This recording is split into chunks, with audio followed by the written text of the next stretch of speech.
Buenas noches. Por primera vez en la historia de la humanidad, el hombre ha tenido éxito en alterar el clima de nuestro planeta. La Tierra se está calentando y esto constituye la crisis ambiental más severa de todos los tiempos. De acuerdo a estudios científicos, detener este fenómeno es una necesidad urgente. Ya no se está hablando de un problema solamente ecológico. Los efectos de un aumento de la temperatura de la Tierra son tan dramáticos para la vida del planeta que hoy estamos enfrentados a una decisión moral, política y ética.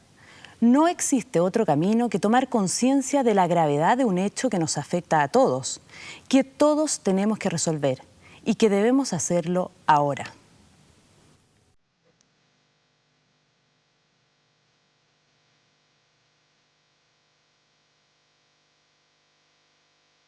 Este es nuestro mundo.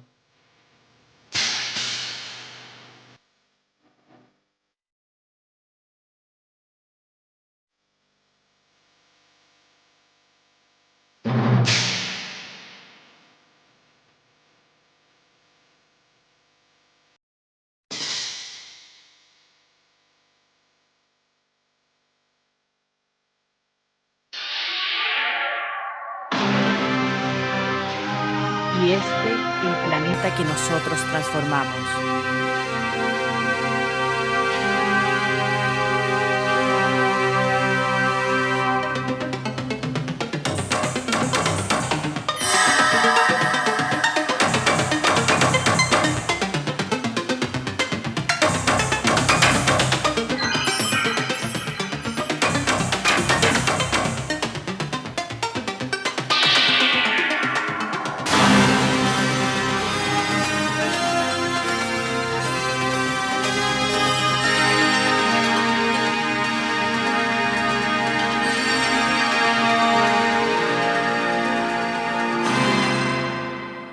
Estamos insultando a la naturaleza mucho más rápido de lo que podemos comprenderla.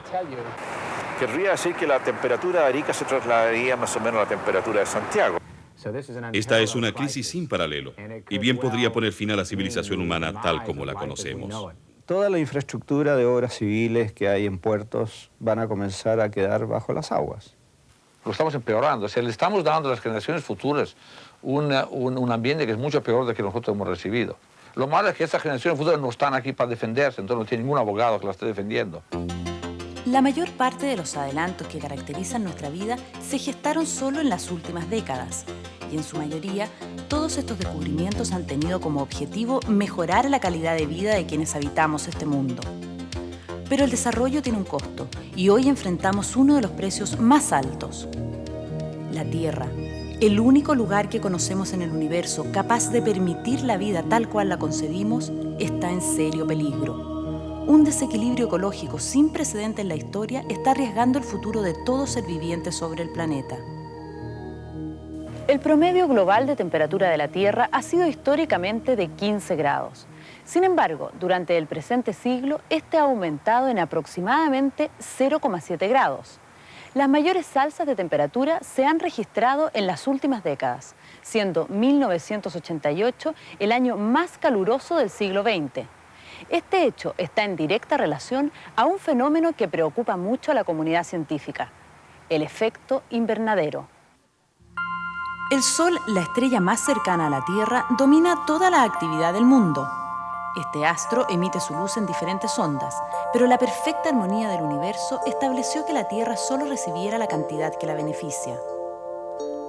Para ello cuenta con una capa protectora llamada atmósfera que actúa como filtro de los rayos solares dañinos. Alrededor de un 35% de la energía del Sol es reflejada por la atmósfera. El resto atraviesa esta cobertura alcanzando la superficie de la Tierra, la que posteriormente la devuelve en forma de calor. Ciertos gases componentes de la atmósfera, como el anhídrido carbónico, atrapan este calor impidiendo que escape.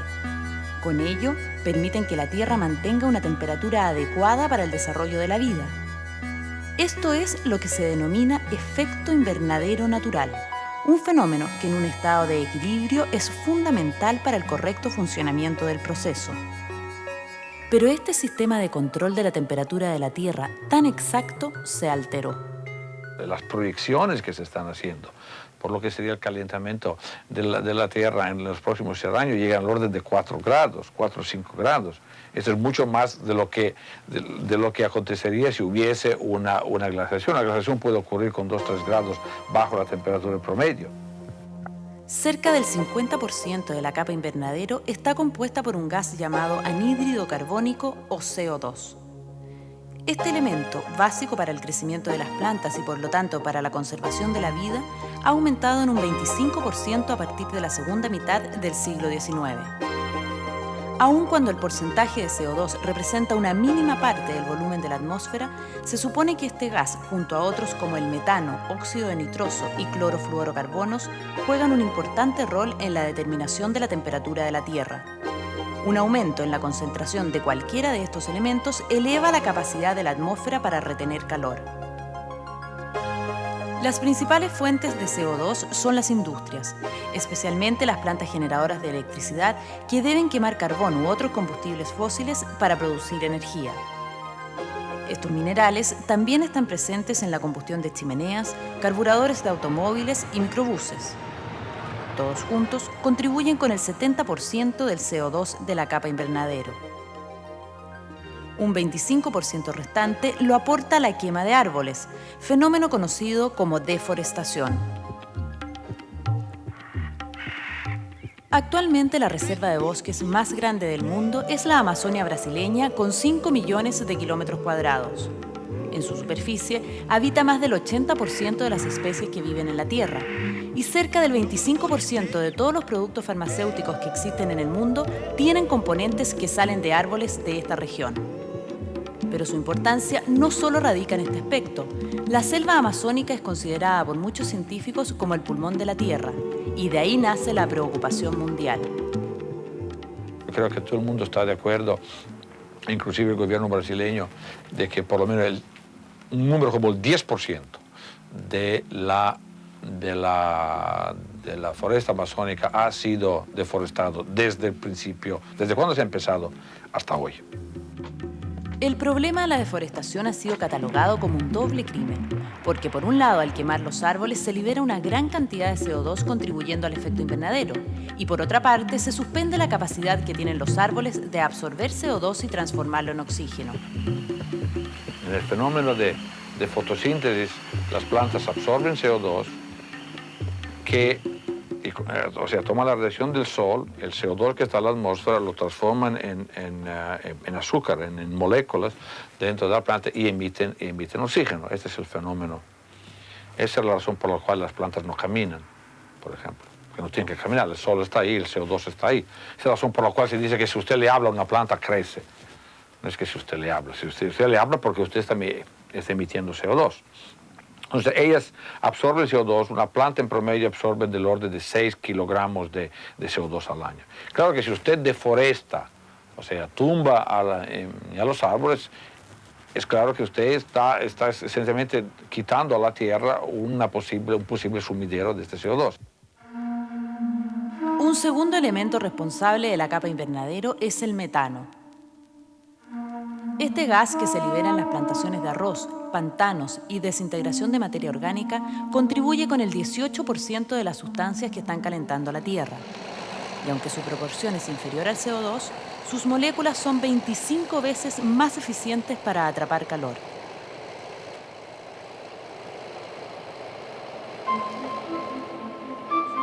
Recientes estudios también afirman que el ganado vacuno es una importante fuente de metano. Las vacas eliminan como producto de su digestión 200 gramos de gas metano al día. Si calculamos que en el mundo existen cerca de 1.300 millones de estos animales, la atmósfera recibe al año 100 millones de toneladas de metano proveniente de gases de ganado. Las concentraciones de metano en el aire han crecido a razón de un 1% anual, lo que significa que en unos 50 años será el gas invernadero más importante. El óxido de nitroso, presente en los fertilizantes químicos que se utilizan en la agricultura, es otro gas invernadero. Este elemento contribuye con aproximadamente un 6% de la capa, y cerca de un 14% de la responsabilidad del calentamiento de la Tierra la tienen los clorofluorocarbonos o CFC. Estas sustancias químicas se empezaron a utilizar como refrigerantes hace más de 50 años. En ese entonces se aplaudía su descubrimiento. Elementos baratos, muy efectivos y no eran tóxicos. Rápidamente los clorofluorocarbonos comenzaron a formar parte de nuestra vida diaria. Estaban en los refrigeradores, en el aire acondicionado, en la industria del plástico o como aislantes, y en propelentes aerosoles tales como desodorantes o lacas para el pelo. Pero la eficiencia de estos elementos traspasó la Tierra, y mientras parte de ellos se deposita en la parte baja de la atmósfera formando la capa de invernadero, el resto cumple con una función más dañina aún. Estudios científicos determinaron que los clorofluorocarbonos son los responsables de la destrucción de la capa de ozono. A través de una compleja serie de reacciones, estas sustancias rompen la cobertura que protege al planeta de las radiaciones ultravioletas del Sol. Se estima que una sola molécula de clorofluorocarbono basta para destruir más de 100.000 moléculas de ozono, y solo se necesita un 1% de reducción en la capa de ozono para aumentar el cáncer de piel en un 6% anual. Los 4 gases señalados son los más importantes en la conformación de la capa de invernadero y, por lo tanto, son los elementos que están contribuyendo al aumento de la temperatura del planeta.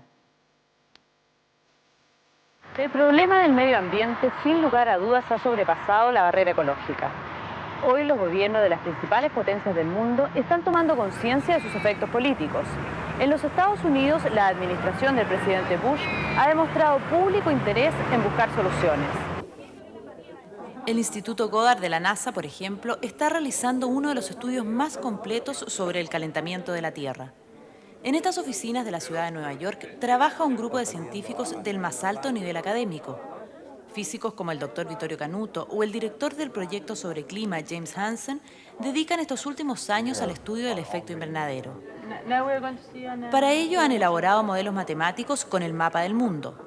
1.500 estaciones distribuidas por toda la Tierra registran las temperaturas. Estos datos se ingresan al computador y mediante programas específicos se pueden proyectar las temperaturas de la Tierra en las próximas 5 décadas.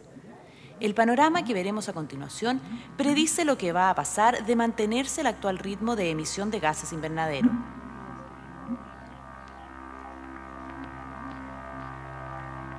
En esta pantalla se aprecia el mapa del mundo en 1990. Las zonas marcadas de color café indican un aumento de la temperatura global entre 2 y 3 grados. Una ampliación de América del Sur permite observar Chile.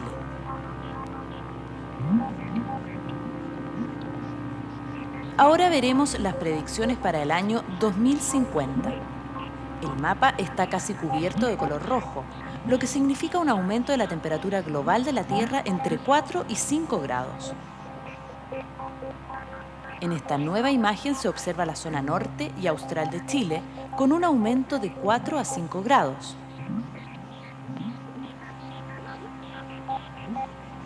Por razones que aún se desconocen, Isla de Pascua no sufrirá variaciones en su temperatura.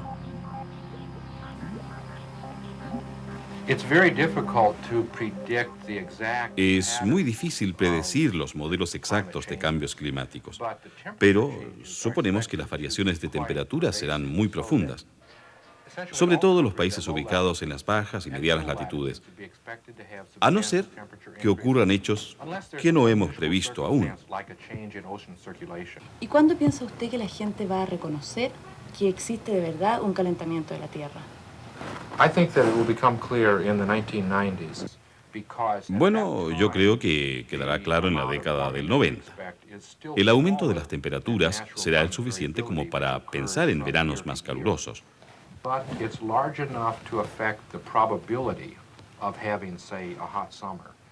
En los Estados Unidos, por ejemplo, y creo lo mismo para Chile, la probabilidad de tener un clima más caluroso en los periodos de verano será de un 60 a un 70% en 1990.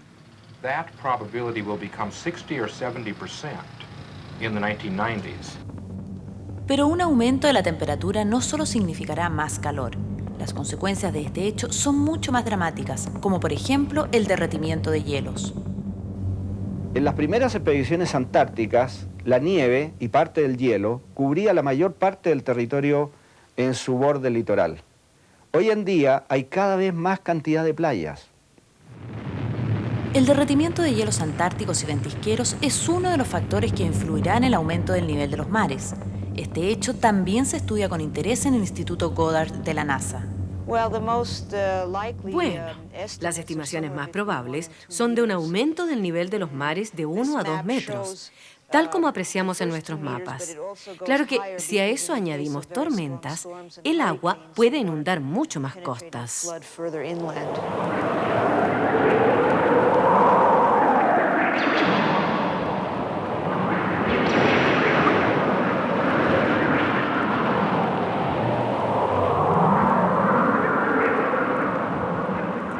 Los terrenos que se verán más afectados son los que se ubican en las latitudes bajas, tales como ciertas ciudades de Bélgica, Italia y Holanda. También, un aumento del nivel del mar provocará graves daños a zonas de Bangladesh, Egipto y las islas de Borneo y Sumatra.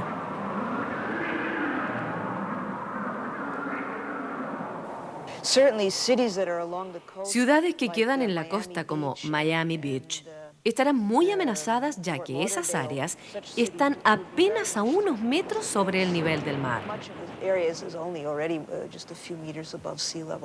La primera evidencia la vamos a tener probablemente en nuestras misiones de verano turístico a las playas. Van a comenzar a ser cada vez las playas más estrechas, ¿verdad? El mar va a comenzar a ganar cada vez más territorio. Y no solo las costas se verán afectadas, sino además toda la infraestructura portuaria. También las desembocaduras de ríos con resultados negativos para los ecosistemas acuáticos.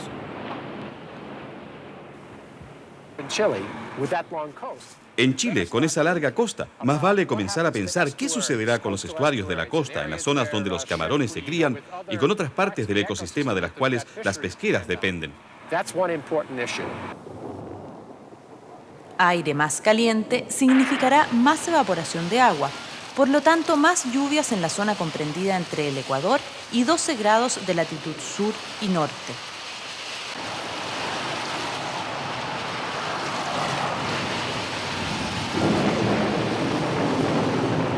Otro resultado del calentamiento global es un aumento en la frecuencia de tormentas. Este fenómeno ocurre cuando interactúan dos masas de aire de diferentes temperaturas, por ejemplo, una que venga del trópico con otra que viaje desde el polo.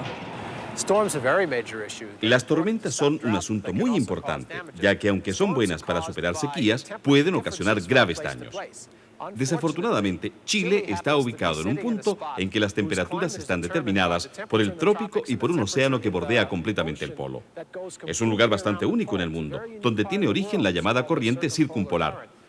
Esa corriente tiene un comportamiento distinto a cualquier otra en el planeta. Nuestros modelos computarizados nos dicen que si el planeta se está calentando, podría presentarse un clima muy extraño en Chile, Australia y Sudáfrica durante los próximos 20 a 50 años.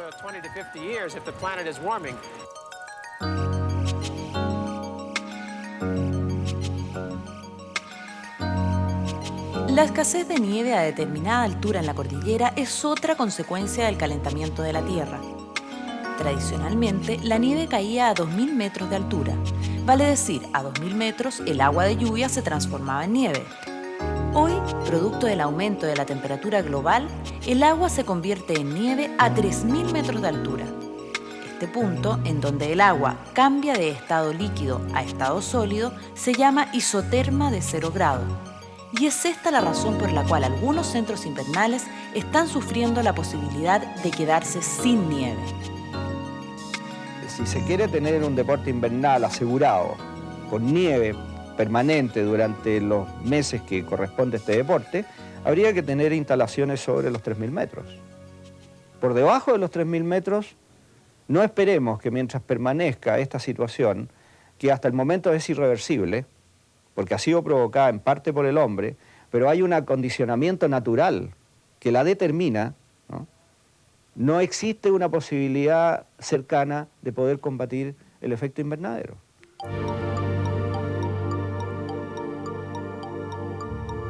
El problema de la escasez de agua es otro resultado del calentamiento de la Tierra. Debido a una mayor actividad de la atmósfera, se descargará agua en ciertos cinturones de la Tierra, como por ejemplo la zona del Ecuador. Sin embargo, en otros lugares, específicamente las regiones comprendidas entre 20 y 40 grados de latitud, vale decir, entre Arica y Temuco, la hiperactividad de los anticiclones y el aumento de las presiones atmosféricas representarán menos lluvias. Los países que se van a ver más afectados son aquellos que están en las franjas tropicales, es decir, cerca de los trópicos, que es donde va a disminuir la disponibilidad de agua. De modo que habría que ir replanificando nuestros recursos hídricos para esta eventualidad. Un cambio en el clima de la zona norte y central de nuestro país no solo se traducirá en escasez de agua para la región, sino también significará el traslado de algunos cultivos tradicionales del área central de Chile hacia el sur. Digamos, por ejemplo, en el caso de la vid, ¿no? En esta época ya, en otoño, las hojas comienzan a secarse y las yemas que quedan para la próxima temporada tienen que soportar un periodo de frío para poder florecer adecuadamente en la temporada que sigue. En la medida que este invierno no sea suficientemente pródigo en frío, estas yemas van a tener problemas para la floración dentro del próximo año. Fácil pensar que en la zona norte de Chile los problemas de falta de frío se van a agudizar. Entonces serán las especies como manzanos, perales, duraznos, vides, especies que van a tener que desplazarse buscando inviernos más fríos.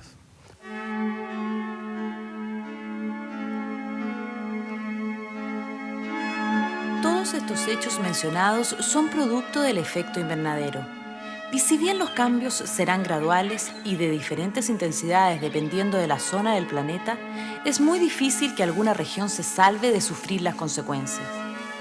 Ya no hay mucho que hacer para revertir este proceso, y por ello hay científicos que recomiendan buscar algunas ventajas comparativas. Pero sí estamos a tiempo en un aspecto. Podemos reducir el ritmo de deterioro del medio ambiente, y para ello la primera medida es bajar la concentración de CO2 en la atmósfera.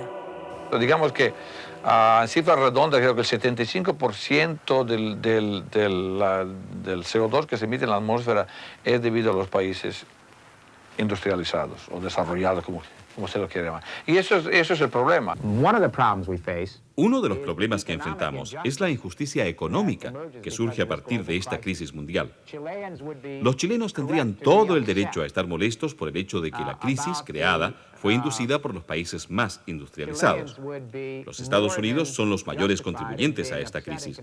Eso significa que somos nosotros quienes debemos cambiar nuestra forma de vida. En estos momentos existe en Estados Unidos una campaña que se denomina 100 maneras de salvar la Tierra y que precisamente apunta a reducir el consumo de energía para aminorar las consecuencias del efecto invernadero. También en instituciones especializadas como el Centro de Estudios de la Atmósfera en Colorado se trabaja en determinar las fuentes específicas de gases invernadero para atacar el problema directamente en su raíz.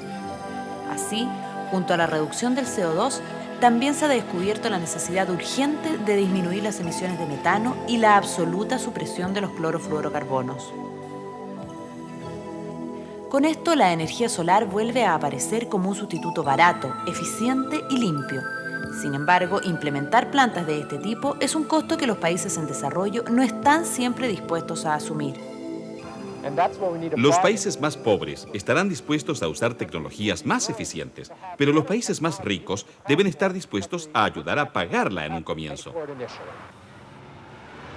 Para muchos, el efecto invernadero es la clave que nos unirá en el próximo siglo. Una especie de atentado global que requiere que los más poderosos defiendan a los más débiles y que significa que los más pequeños presionen a los mayores para que estos tomen la iniciativa. Porque el problema es global, estamos todos en la Tierra, estamos todos metidos en la misma atmósfera y si el mundo se hace muy desagradable, están todos metidos. Así que naturalmente hay un problema de negociación global, que se necesita una negociación. Podemos esperar 10 o 20 años, preparar nuestros computadores y confirmar lo que va a suceder. Pero eso no está libre de costos, porque si esperamos sin hacer nada ahora, el precio que pagaremos va a ser un cambio mucho mayor. Ya no estamos frente a una decisión de ciencia, sino de valores personales. Y mi visión personal es que no debemos seguir haciendo un experimento peligroso con el planeta sin antes al menos intentar detenerlo. Yo creo que todo el mundo está convencido de que el efecto invernadero es una realidad. Todo el mundo está convencido de que la temperatura aumenta.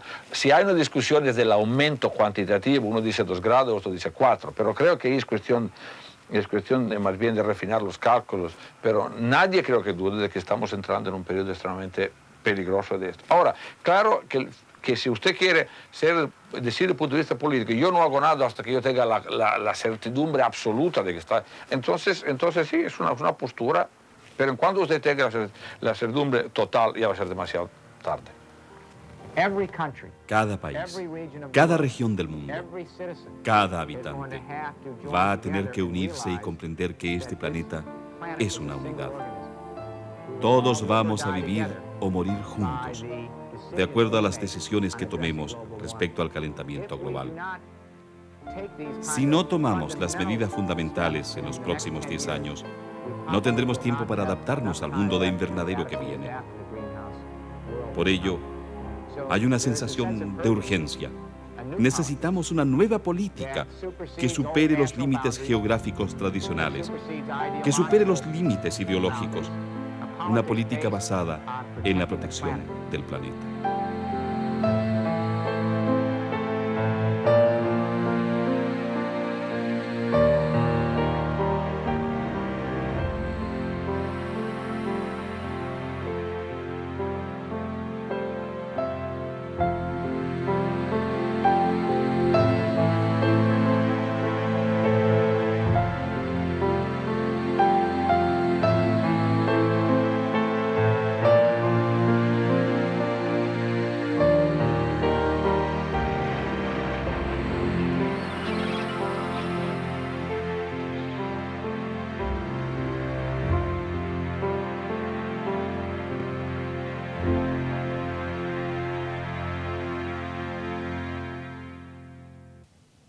Nuestra decisión de presentar este reportaje en el primer programa de la serie Mundo 89 no constituye un hecho casual.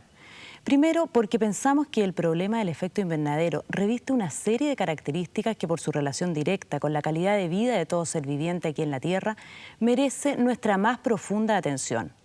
Y segundo, porque si bien Chile en el contexto mundial no tiene una gran responsabilidad en la generación del problema, sí sufrirá fuertemente las consecuencias de este grave fenómeno. Hacemos una pausa y ya regresamos.